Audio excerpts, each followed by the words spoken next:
तो भाइयों आज हम शुरू करने वाले हैं बाकी एनिमल सीजन 2 का एपिसोड फर्स्ट। तो पहले सीन में हम देखते हैं कि बाकी से एक सोल्जर मिलने आया हुआ होता है, तो वो बाकी को अपने साथ चाय के लिए ले जाता है। तभी बाकी उससे पूछता है कि आपने मेरे को ट्रेनिंग के बीच में से क्यों बुला लिया। सोल्जर बोलता है, मेरे को तुमसे बहुत ज़रूरी बात करनी थी, इसलिए मैंने तुमको यहाँ पे बुलाया है। क्या तुम्हें पता है कि इस दुनिया का सबसे खतरनाक आदमी कौन है? शायद आप मेरे पिताजी के बारे में बात कर रहे हैं, या फिर लायन भी हो सकता है या टाइगर भी हो सकता है। मैं तुम्हारे उस बेवकूफ़ बाप के बारे में बात नहीं कर रहा हूँ, मैं तुमसे पूछ रहा हूँ दुनिया में सबसे पावरफुल कौन है? बाकी शायद टी-रेक्स दुनिया का सबसे खतरनाक जानवर था।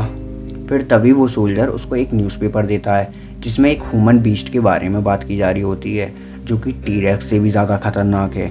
बाकी ये देख के चौंक जाता है। तब वो सोल्जर उससे बोलता है कि यह है दुनिया का सबसे खतरनाक आदमी जिसने एक टी-रेक्स तक को मार रखा है। तभी हम अगले सीन में देखते हैं कि कुछ लोग एक गुफा के अंदर होते हैं। जब वो ध्यान से देखते हैं तो उन्हें बर्फ में जमा हुआ टी-रेक्स दिखता है। जब वो अपनी टॉर्च को टी-रेक्स के ऊपर करते हैं तभी वो देखते हैं कि एक ह्यूमन टी-रेक्स के ऊपर हमला कर रहा है, लेकिन उनको इस चीज़ का विश्वास नहीं हो रहा होता है, बिकॉज उस टाइम पे तो आदमी हुआ ही नहीं करते थे।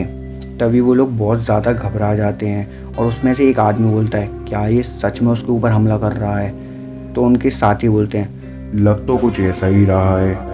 तभी हम अगले सीन में देखते हैं कि उस ह्यूमन बीस्ट को ये लोग लैब के अंदर लेके आ जाते हैं।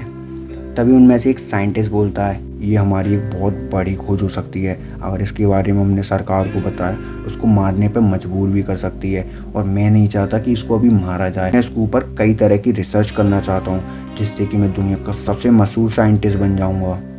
फिर वो लोग पूछते हैं कि लेकिन हम इसको जिंदा कैसे करेंगे? तभी वो साइंटिस्ट बोलता है, इसको जिंदा करने के लिए सिर्फ एक ही रास्ता है। कुछ टाइम पहले हमने एक खोज की थी, उसमें हमें 2000 से 2500 साल पुराना नमक मिला था। उसके अंदर हमने देखा था कि कुछ अजीब से जीव हैं। तब हमने उन पर रिसर्च किया था, इसी के जरिए हम इसको भी जिंदा कर सकते हैं।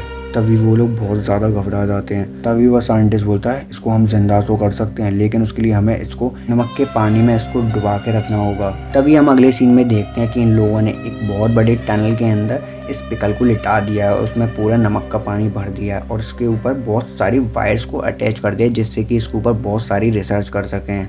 फिर हम अगले सीन में देखते हैं कि एक साइंटिस्ट कुछ चबा रहा होता है। फिर इतने में उसको याद आता है कि हमने एक टी-रेक्स को भी तो पकड़ा था, क्यों ना उसका माल खाया जाए। सॉरी। तो उसको एकदम याद आता है कि हमने एक टी-रेक्स को भी तो पकड़ा था, क्यों ना उसका मांस पका के खाया जाए। तो ये अपनी बुक छोड़ के उस कमरे की तरफ जाने लगता है जहाँ पे टी-रेक्स है। जैसे ही आदमी उस कमरे के पास जाता है तो हमें देखने के लिए मिलता है कि एक बहुत बड़ा डायनासोर, जो कि अभी भी जमा ही हुआ है। तो अगले सीन में हम देखते हैं कि ये साइंटिस्ट बहुत ज़्यादा रिसर्च कर रहा होता है उस पिकल के ऊपर। तभी वो देखता है कि इसने जमने से पहले क्या खाया था। तब इसने देखा तो वो इस चीज़ को देख के बहुत ज़्यादा चौंक जाता है, क्योंकि उस पिकल ने टी-रेक्स का मांस खाया था।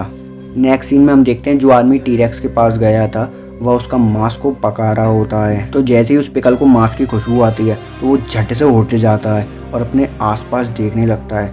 वो देख के बहुत ज़्यादा घबरा सा जाता है कि मैं तो जंगल में था और ये एक अजीब सी जगह कैसे आ गया। तो वो पिकल वहाँ से निकलता है, उस खुशबू का पीछा करने लगता है। जैसे ही वो उसका पीछा करता है, वो धीरे धीरे उस आदमी के पास पहुंच जाता है जहाँ पे वो मांस पका रहा होता है। उस आदमी को पता ही नहीं है कि उसके पीछे पिकल खड़ा है, और यहाँ पे बहुत गजब का सीन होने वाला है। अगर आप जानना चाहते हैं कि इसके आगे क्या होने वाला है तो इस चैनल कर लो सब्सक्राइब, और मिलते हैं इसी एपिसोड के पार्ट 2 के साथ। तब तक के लिए बाय।